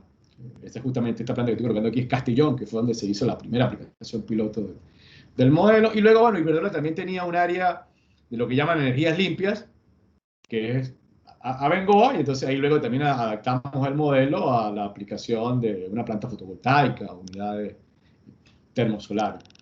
Y ya estos son proyectos muy específicos, porque ya, por ejemplo, con Talgo, que es la línea de los trenes de alta velocidad o la fábrica de alta velocidad española, ahí metimos el modelo, pero desde fase de diseño, tanto allí como en la Armada Española. Ahí nos tocó trabajar en condiciones muy particulares, porque era meter un modelo de gestión, pero desde la fase de diseño del buque y de un tren. Esa fue una adaptación interesante. Y con Heineken también lo metimos acá porque esto fue el arranque de una planta nueva, donde ellos, para esa planta piloto, además era una planta que estaba comenzando en su primer año. Entonces ellos querían probar con nuestro modelo si era mucho más eficiente que el modelo que normalmente utilizaba Heineken. Entonces igual, Heineken se dio cuenta que nuestro modelo era mucho más eficiente, y a partir de ahí pues lo replicó en todas sus distintas plantas a nivel europeo. Entonces, bueno, nada más para que ustedes vean la posible flexibilidad que tiene o que debe tener, porque esto no es solo nuestro modelo de gestión. Cualquier modelo de gestión que hoy en día quiera entrar en diversos sectores industriales, esa es una de las características, tiene que ser lo suficientemente flexible para poder adaptarse a las necesidades. Y luego, bueno, ¿con qué cerramos? Hoy en día, pues, damos unas reflexiones finales, sobre todo hablando un poquitito sobre ese mundo de la industria 4.0, pero aterrizando un poco cómo el mantenimiento puede aprovechar de forma mucho más eficiente todas estas tecnologías de la industria 4.0. De igual manera, lo que nosotros hicimos fue cruzar las 8 fases del modelo con lo que hoy en día se está llamando la transformación digital. Entonces es lo mismo. Así como tú tienes procesos de mantenimiento, tú también tienes que preguntarte qué procesos tienes que digitalizar. Entonces lo que hicimos fue irnos por cada una de las fases del modelo y preguntar los subprocesos que vale la pena digitalizar y a qué nivel vale la pena digitalizarlo. Entonces esto es muy interesante, porque aquí nos hemos conseguido con sorpresas, bueno, cosas que parecían muy obvias y cosas que no son tan obvias. Por ejemplo, cuando nosotros aplicamos este modelo en unos procesos de transmisión de gas, pero abajo en Argentina, en el sur, ellos querían digitalizar, por ejemplo, todas las estaciones motocompresoras, metiéndole, bueno, lo que era un sistema ellos lo que querían meter eran unos sistemas unos túneles digitales para la estación motocompresora, automatizar todos los los datos de mantenimiento. Y eso entonces que supuestamente iban a ir, en vez de ir al SAT PM, iban a ir a un centro de control donde iban a estar un grupo de ingenieros de manejo de datos y una serie de algoritmos que iban a desarrollar con redes neuronales para, por ejemplo, que en vez que fuese una persona la que analizase las vibraciones, bueno, fuese una red neuronal la que analizase y mandase directamente la actividad de mantenimiento al SAT PM. Claro, eso era muy interesante como proyecto, pero luego cuando se hicieron todas estas evaluaciones, resulta que la mayoría de las estaciones motocompresoras tenían mucha flexibilidad y poco factor de utilización. Entonces, los puntos que se iban a ganar por disponibilidad no se iban a poder aprovechar porque no había más gas que transportar, porque eran estaciones que tenían cinco grandes motocompresores y utilizaban 2. Tenían triple redundancia. Entonces, los 2 o 3 puntos que ibas a lograr capturar por digitalizar todos los eventos de fallo, no los ibas a convertir en más producto transportado. Entonces era un proyecto que desde el punto de vista técnico era muy bueno, pero que económicamente nunca se pagaba. Entonces allí valía la pena seguir todavía con los viejitos tomando datos manuales y haciendo preventivos clásicos basados en tiempo. Porque introduciendo esa técnica digital allí no te iba a agregar ningún valor, pero ¿por qué? Porque no íbamos a aprovechar la disponibilidad que íbamos a ganar. Claro, ya luego se montó en otro sector donde sí había una planta motocompresora, que era la única, que prácticamente trabajaban los 5 motores 24 horas continuas, allí una falla sí generaba penalización. Entonces los puntos de disponibilidad que se iban a lograr ganar allí, sí se justificaba digitalizarlo. Entonces, bueno, es interesante todo esto porque lo que nos estamos dando cuenta es que hay muchas empresas que se quieren montar en este barco de la digitalización y como están dando por hecho que todo hay que digitalizarlo. Y ya va, pero tiene que haber un análisis de coste de ciclo. Tiene que haber un análisis de eficiencia, rentabilidad económica, si se justifica digitalizar un punto donde, por ejemplo, vas a tomar una señal donde actualmente la estás, por ejemplo, una señal de presión que actualmente la estás llevando de forma manual con un manómetro. Eso lo puedes digitalizar. El problema hoy en día no es la tecnología ya existe para todo eso, pero la pregunta es, ¿qué valor agregado te da el digitalizar esa señal? Ah, que vas a mejorar la confiabilidad. Ajá, pero eso lo vas a convertir en más toneladas, en más producción. Y eso entonces es lo que no se están cuestionando muchas empresas. Entonces, nos estamos dando cuenta que hay muchas empresas que están comenzando como a tirar un poco el dinero, simplemente por meterse en esa ola de la digitalización. Y, por supuesto, los vendedores de toda esta tecnología están aprovechando el desconocimiento que hay. Ahora, teniendo un modelo de gestión que te indique cómo debes hacer ese proceso, bueno, el modelo, por ejemplo, en nuestro modelo de gestión, el modelo de ciclo de vida, te dice específicamente, es el que te va a ayudar a decidir si vale la pena digitalizar o no. Y eso es un procedimiento. Mete los números, los valores técnicos, los valores económicos, y él te va a indicar si eso se justifica o no se justifica. Entonces, son discusiones interesantes hoy en día con respecto a esto de la parte digital. Y bueno, y hoy en día también que muchas empresas, sobre todo las que ya tienen software, qué sé yo, el SAT PM, el Máximo, estoy hablando de los software de alto nivel de las grandes empresas, porque no todas las empresas tienen estos software. Pero hoy en día, ¿qué ocurre? Todos esos grandes software de mantenimiento, los CMMS, ya normalmente tienen un twin digital. Si ya tienen una herramienta para la industria digital. Por ejemplo, SAT PM tiene algo que se llama hoy en día el SAT HANA. Ah, si tú tienes, eso sí, si tienes bien montado el SAT PM, si tienes buenas órdenes de trabajo, si tienes buena información, bueno, eso lo puedes meter en el SAT HANA y el SAT HANA tiene todas esas herramientas de la industria 4.0. Te digitaliza todas las señales, te automatiza todos los procesos, bueno, y te puede llevar a decisiones totalmente automatizadas, sin que una persona ahí ni siquiera tome una decisión. Hasta ese nivel se puede llegar hoy en día. Pero volvemos a lo mismo. ¿Se justifica hacer todo esto? Bueno, primero preguntémonos, pero tenemos bien montado nuestro sistema de gestión básico de mantenimiento. Porque todavía hoy en día hay empresas que tienen un software. Yo cito el SAT, pero así como pude haber dicho el SAT, pude haber dicho Máximo, cualquier software. Que tienen ese gran Ferrari como el SAT PM y te acercas al planificador y le dices, oye, sácame el mean time to failure del equipo tal. Entonces tú ves que el planificador se sale del ambiente SAP a una hoja en Excel. Bueno, cuando uno ve ese tipo de cosas, uno dice, oye, no puede ser que tú tengas un SAT PM y para calcularte el mean time to failure, que es la distancia entre 2 órdenes de trabajo, tú me estás utilizando el Excel. Claro, no se da cuenta que, por supuesto, el SAP está mal montado. Y entonces, en esa empresa están hablando, por ejemplo, que quieren meter el SAP HANA para digitalizar los datos. Bueno, pero ¿cómo vas a digitalizar los datos si ni siquiera eres capaz de sacar el mean time to failure de una orden de trabajo? Entonces, acuérdense, no son las tecnologías. Acuérdense, detrás de esto, ¿qué hay? Procesos.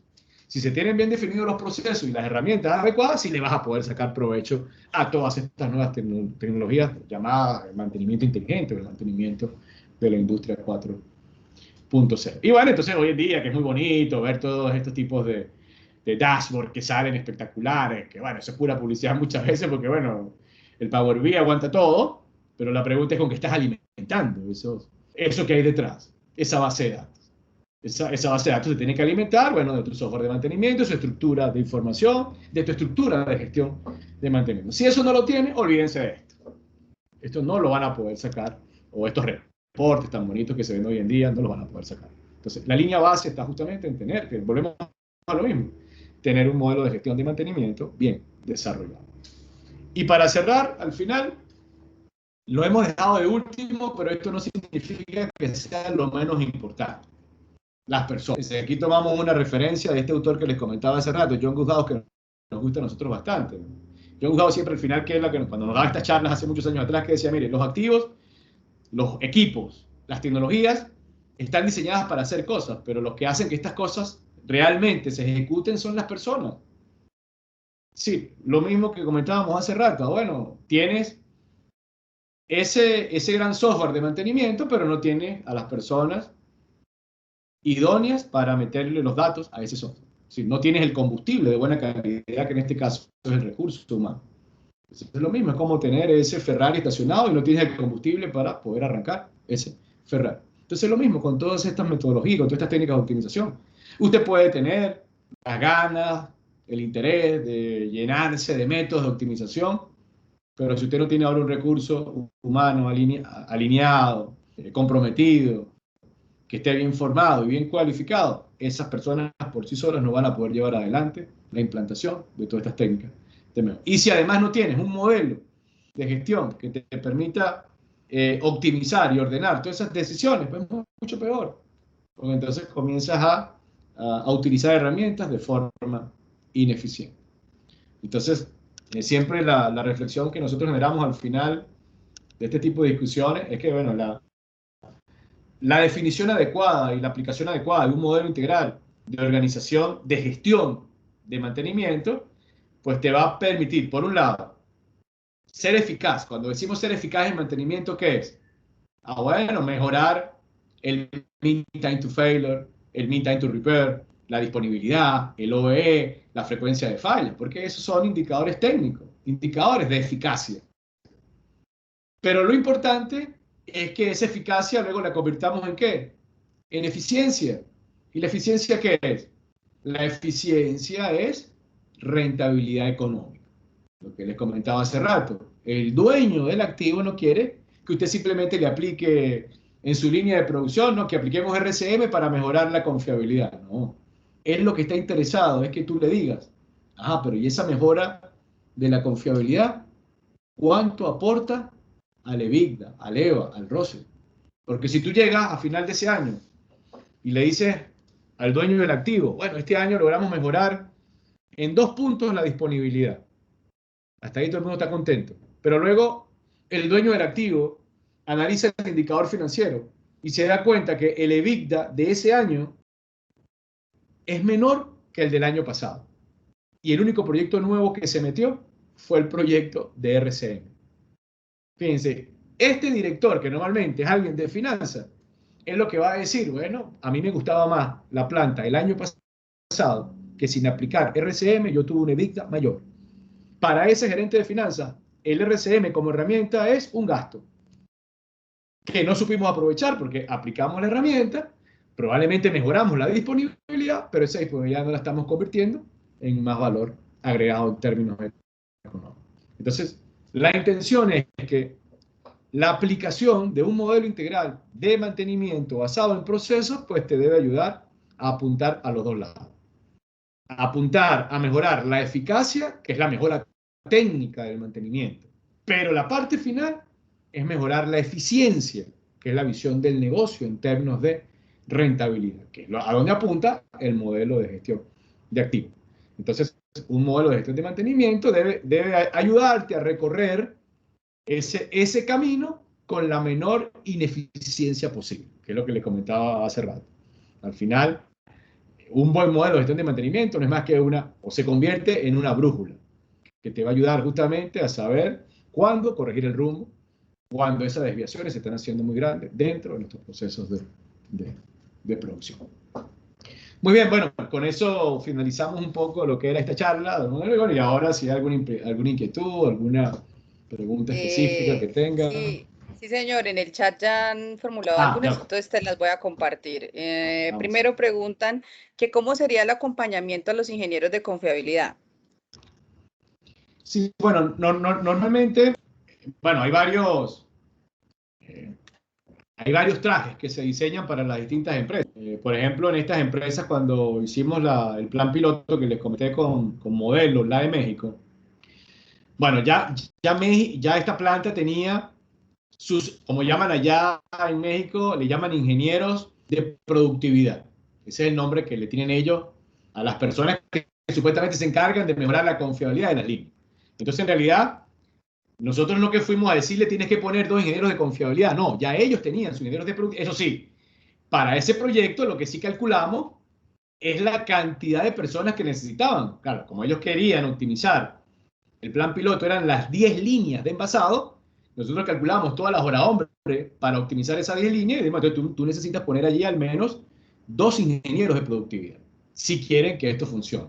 Entonces, claro, esos 2 ingenieros, ellos se justificaron, se les hizo una promesa de valor en términos de mejoras técnicas y económicas, y luego, bueno, pues simplemente allí lo que nosotros hicimos, bueno, venía un grupo de especialistas, donde en esos 2 años pues se montó el proyecto. Estos ingenieros de confiabilidad también eran los que luego servían de receptores, porque la idea luego, ¿qué es lo que quería la empresa Modelo? Que el consultor no esté eternamente con ellos allí. Sí, después de los 2 años, estos ingenieros de confiabilidad que participaron directamente en el proyecto eran como, se hicieron dueños del proceso y luego ellos se encargaron de ser los replicadores en el resto de la organización. Entonces, al final, pues, el acompañamiento se hace dentro del proyecto según el programa que se... Bueno, para Modelo fueron 2 años. Y posteriormente, pues ya ellos hoy en día tienen su propia estructura de ingenieros de productividad que utilizan este modelo de optimización. Ahora no solo para las líneas de envasado, sino ya Modelo lo utiliza para todas sus líneas y todos sus procesos de fabricación. Vale, esa pregunta no la hizo Alexander. Miguel Gómez pregunta, cuando menciona que al tener identificados los equipos críticos pueden plantear un presupuesto mejor direccionado, entonces, el presupuesto lo plantean por equipos, es decir, ¿qué clasificación usan para plantear este presupuesto?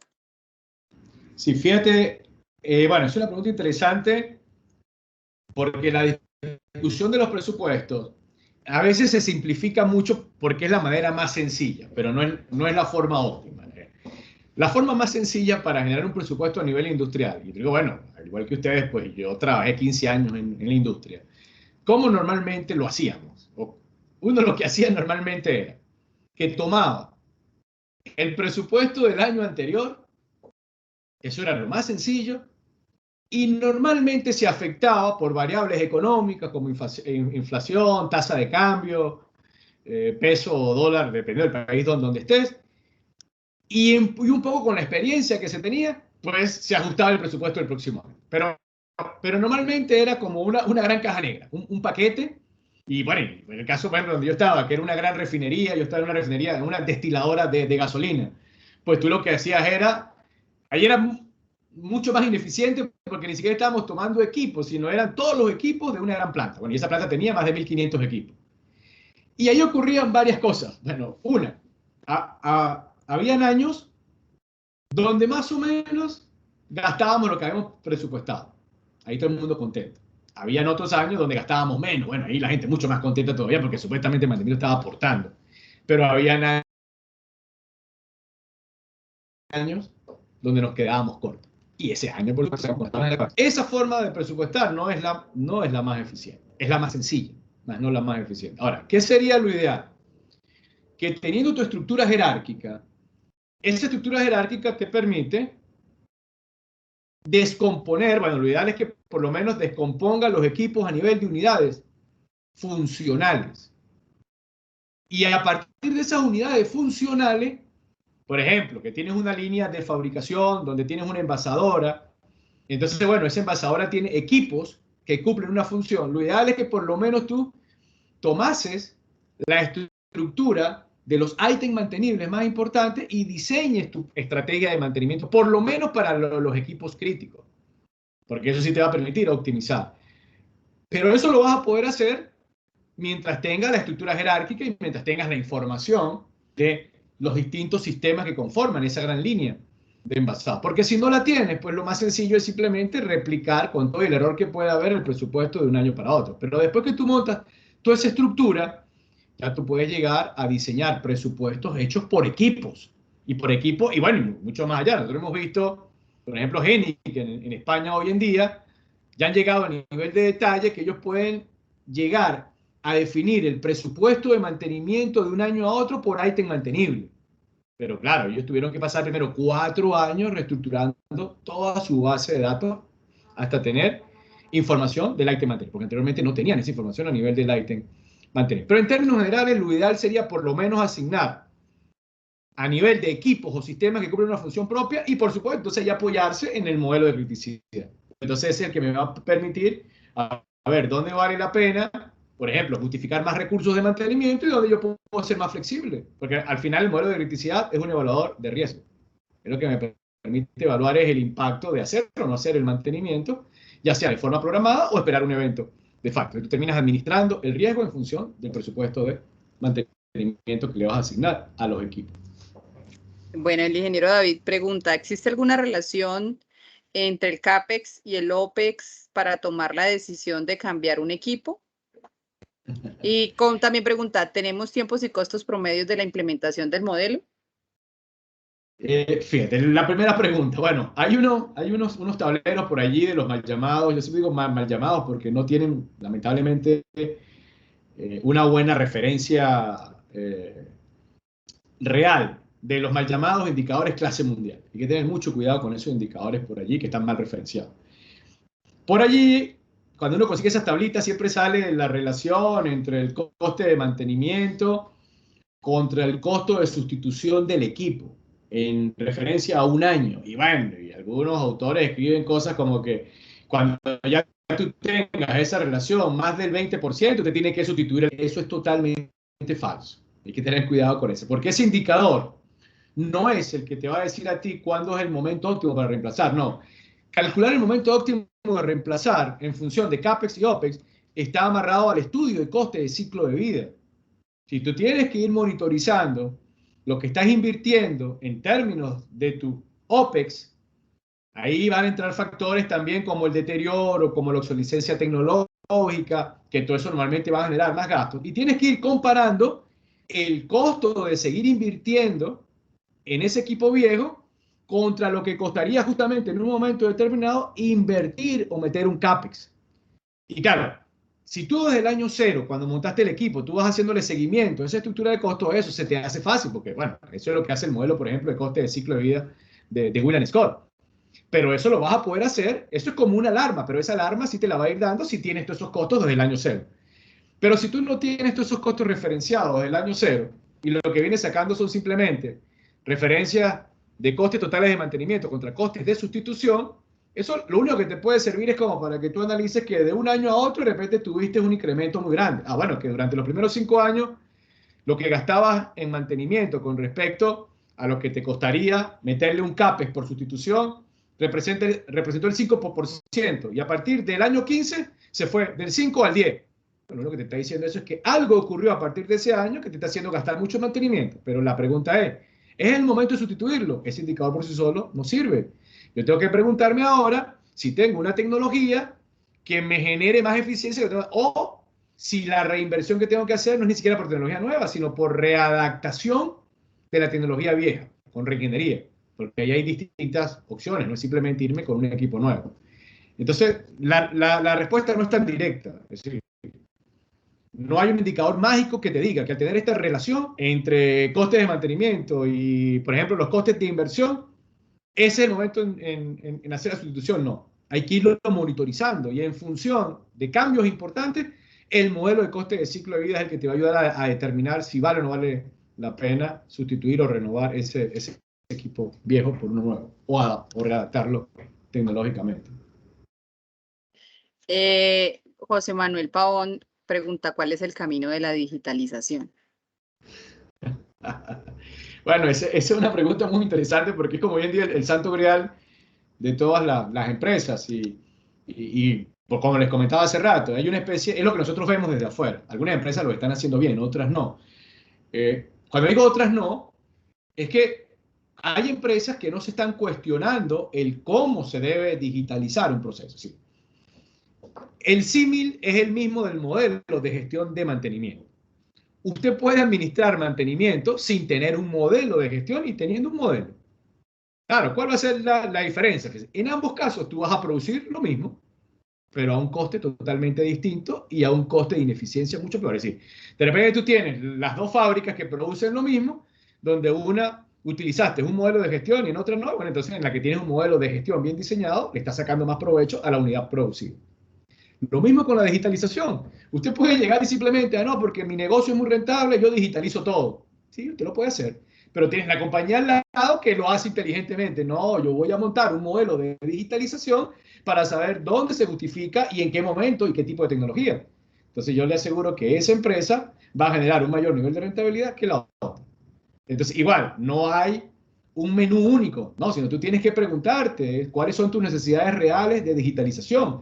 Y las necesidades están asociadas ¿a qué? Al coste de oportunidad, por ejemplo, de mejorar la confiabilidad o de perder la confiabilidad, que es el riesgo asociado al fallo. Si estás en un sector donde, por ejemplo, el coste del fallo te está costando, voy a exagerar, $1.000.000 la hora, bueno, y usted ahí no ha digitalizado nada, usted tiene que salir mañana a ver cómo montas una red neuronal allí para que se digitalice ese proceso. Porque cualquier cosa que usted invierte allí va a ser mucho más barato que $1.000.000 que estás perdiendo. Pero si tienes una parte de tu proceso de fabricación que al ocurrir una falla, no pasa nada. No afectamos ni la seguridad, ni el ambiente, ni la calidad, ni los objetivos de producción. Y usted se pone a digitalizar ese punto de producción, ténganlo por seguro que en los próximos 30 años no va a capitalizar esa inversión. Y probablemente el mismo viejito haciendo mantenimiento clásico, reemplazo por tiempo y equivocándose, era la mejor solución desde el punto de vista económico, aunque técnicamente yo la puedo mejorar. Entonces allí es el cuidado que hay que tener, que cada empresa tiene sus características y es muy diferente la forma como tienes que digitalizar, por ejemplo, la agroindustria, a como tienes que digitalizar el sector aeronáutico. ¿Pero por qué? Por los niveles de riesgo. En el sector aeronáutico, toda la digitalización se paga por sí sola, porque el nivel de riesgo es altísimo. Pero en otros sectores, de repente tú puedes seguir conviviendo con algunas tecnologías, digámoslo, antiguas o pasadas de moda y mezclando algunas tecnologías de la 4.0 que le saquemos provecho. Esa mezcla idónea allí es la que te va a ayudar a maximizar la rentabilidad. Entonces es igual, es como diseñar ahora un modelito que te permita ajustar las necesidades de digitalización en función del riesgo. Por eso nosotros recomendamos definir el riesgo de cada punto de fabricación y en función de eso es como un mapa de criticidad, pero para el proceso de digitalización. No, y esa pregunta que hacen, por dónde empezar, ese fue todo el tema de mi maestría. O sea, no es fácil de responder y sintetizar porque depende de muchas variables y de muchos contextos operacionales y del tipo de industrias. Entonces sería ya específicamente acá, de acuerdo a cada empresa, por dónde empezar. Alguno, si quiere, puede prender el micrófono y hacer la pregunta con el micrófono. Los micrófonos están disponibles para todos. ¿Alguna otra pregunta? Aprovechando también una experiencia que tuvimos, pero con Ford en México, en su planta de manufactura. Nosotros estuvimos en una zona que se llama Monterrey. Ford tiene una planta, la nueva planta, bueno, tiene como 3 años. Esa planta lo que hace son transmisiones para coches pequeños, para el Ford Fiesta, para la EcoSport. Y es interesante, porque es una planta relativamente nueva, no tenía más de 5 o 6 años. Y hace 2 años cuando estuvimos allá, fíjense, del corporativo de Estados Unidos, le dijeron a esa planta, a los mexicanos, ustedes tienen, porque era el proyecto corporativo de digitalización, y supuestamente había que digitalizar, pero nosotros el año previo le habíamos hecho un modelito de criticidad a toda la planta, y toda esa planta se hizo con mucha redundancia, con mucha flexibilidad, el factor de utilización era muy bajo, y ellos le llaman puntos de fabricación. Para hacer una transmisión, hay 450 puntos de producción. Son ensambles. Bueno, nosotros le medimos la criticidad de los 450 puntos. De los 450 puntos habían solo 12 puntos críticos que podían generar afectación en la cantidad de transmisiones no producidas por día, porque ese es el indicador que ellos manejan. En el resto, no había penalizaciones reales, porque, como digo, habían 2 o 3 equipos redundantes. Y claro, entonces cuando nosotros le dijimos, pero tú te vas a poner a digitalizar toda la planta, cuando menos del 2 o el 3% de todos los equipos son los que son críticos y lo demás es no crítico. Bueno, si usted quiere perder dinero, hágalo. Y bueno, eso fue lo que hicieron. Después que le dimos el mapa de criticidad, lo que hicieron fue hacerlo por etapas. Primero que digitalizaron la parte crítica y se fueron hasta la parte de media. Pero ya después los equipos de baja criticidad, que representaban casi el 48% de toda la planta, no lo digitalizaron. Porque era un dinero que ibas a tirar a la basura. Y con eso no ibas a mejorar el OE, que para ellos es el indicador más importante. Entonces, bueno, ese es un buen proceso, hacer un modelo de criticidad alineado con el proceso digital para saber dónde apuntar. Vale, muchas gracias. ¿Alguna otra pregunta?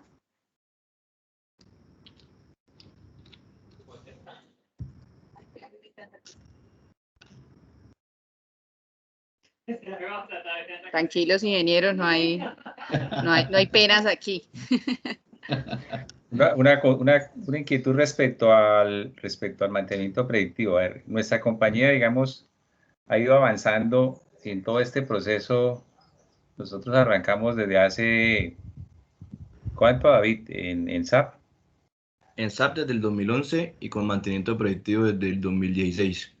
Y digamos que tenemos una estrategia adoptada desde ese momento en RCM, en la que hemos ido mirando como las diferentes fases en que, digamos que nosotros de una u otra manera hemos estado en ese número de fases quizás hasta la fase 6.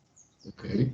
¿Sí? Y digamos que hemos, en cuanto a mantenimiento predictivo, que era la consulta que iba a hacer, hemos avanzado en análisis de aceites, en equipos críticos y en termografías y en algo también de vibraciones para equipos críticos también.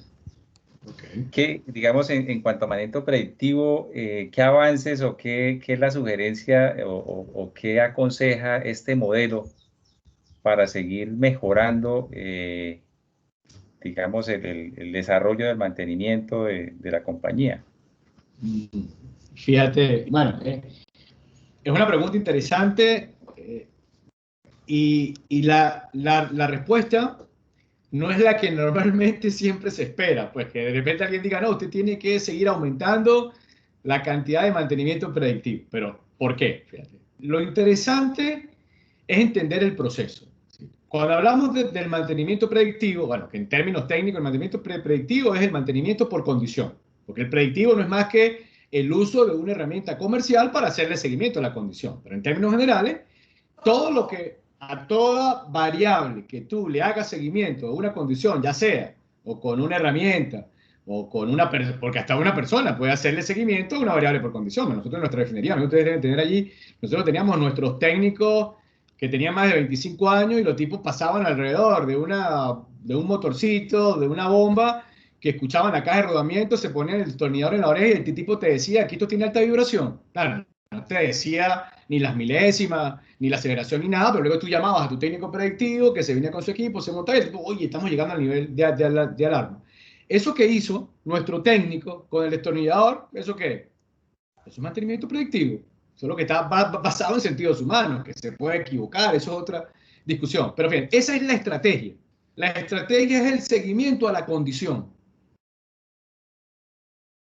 Puedes hacer o con herramientas manuales o con herramientas individuales, o hoy en día, fíjate, el mantenimiento 4.0. El mantenimiento 4.0 no es más que la máxima expresión del mantenimiento. En vez de que entonces sea una persona o un analizador, ahora imagínate que tú llevas todas esas señales a un centro de control donde una red neuronal aprende donde una red neuronal genera toda una heurística que te permite inferir el cambio de esas variables, correlacionarlas con otros, y esa misma te manda la señal de reemplazo por condición del rodamiento. Hasta ese nivel se puede llegar. Y ahí ya ni siquiera que esté tomando ni siquiera decisión. Es todo el mundo digital. Ahora, todo eso, la pregunta es, bueno, pero yo tengo que llegar entonces en el futuro va a ser que yo tenga un 100% de mantenimiento predictivo. Desde el punto de vista técnico, bueno, no en el futuro. Hoy en día se puede hablar de plantas que hoy en día, si usted quisiese, hoy en todas las tecnologías para poder cambiar los mantenimientos basados en tiempo en mantenimiento basado en condición. No era como hace 20 o 30 años que era diferente. No existían esa cantidad de tecnología. Hoy en día no. Hoy en día la excusa ni siquiera es la tecnología. Y es más, y las pocas variables que no se puedan medir con una técnica, con una herramienta predictiva, téngalo por seguro que en los próximos años va a salir esa herramienta. Porque ya todo el desarrollo tecnológico está hecho para prácticamente tú lo puedas hacer con herramientas predictivas. Pero ahora viene la pregunta importante.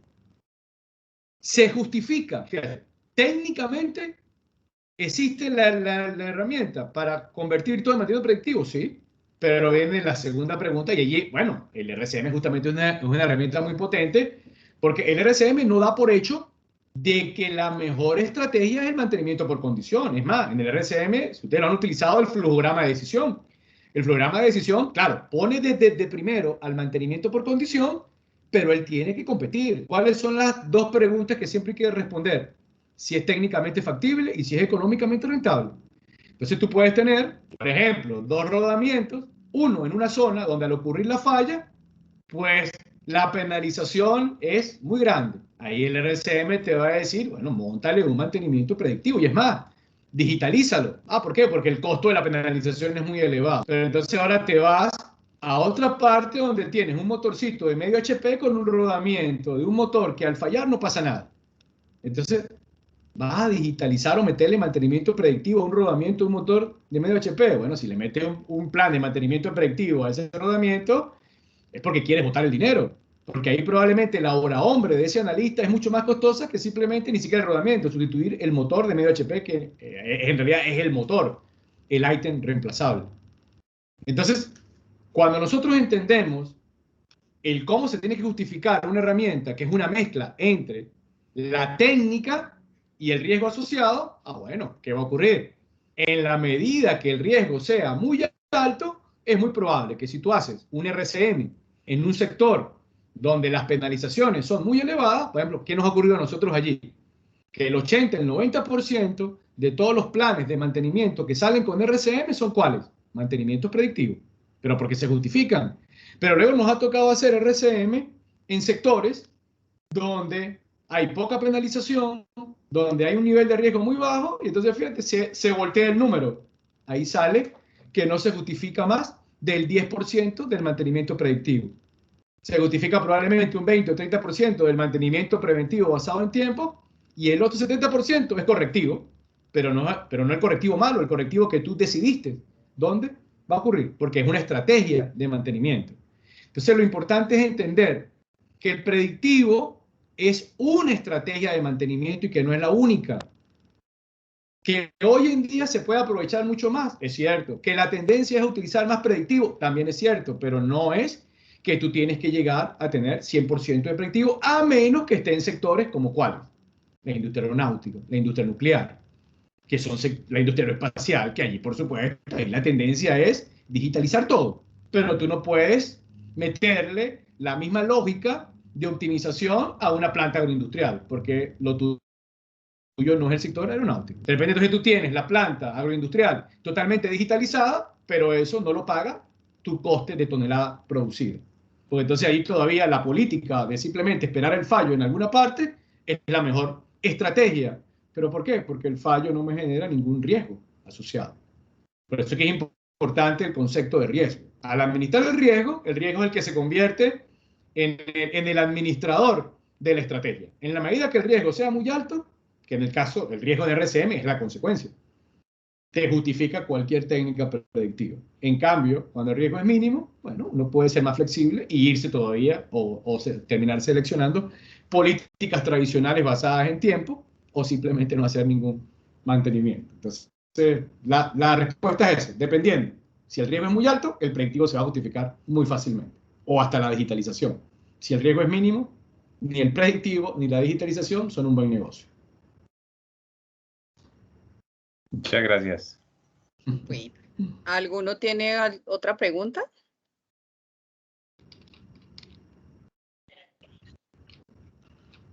Pues igual si no tienen preguntas en este momento, nosotros siempre vamos a estar dispuestos a resolverlas. Claro. El contacto, igual ahorita el ingeniero Carlos va a dejar ahí los correos. Yo les voy a compartir la grabación de la charla. Con el ingeniero David también nos pueden contactar. En la Universidad de AFI estamos dispuestos pues a atender a la industria y ser esos aliados que pueden ayudar a mejorar nuestras estrategias e impulsar la industria nacional, que ese es nuestro fin, y que el área de mantenimiento se convierta en esa área que de verdad aporte ese valor agregado a la eficiencia organizacional.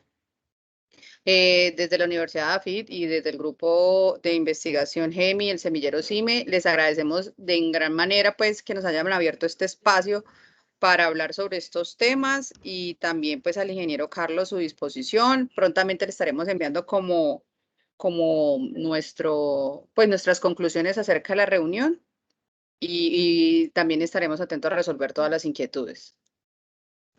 Bueno, muchas gracias. Muchas gracias, Carlos. Muchas Gracias. gracias. Gracias, Carlos. Muchas gracias, muy amable. Gracias a todos. Muchas Y bueno, cualquier gracias. cosa por Muchas aquí, gracias.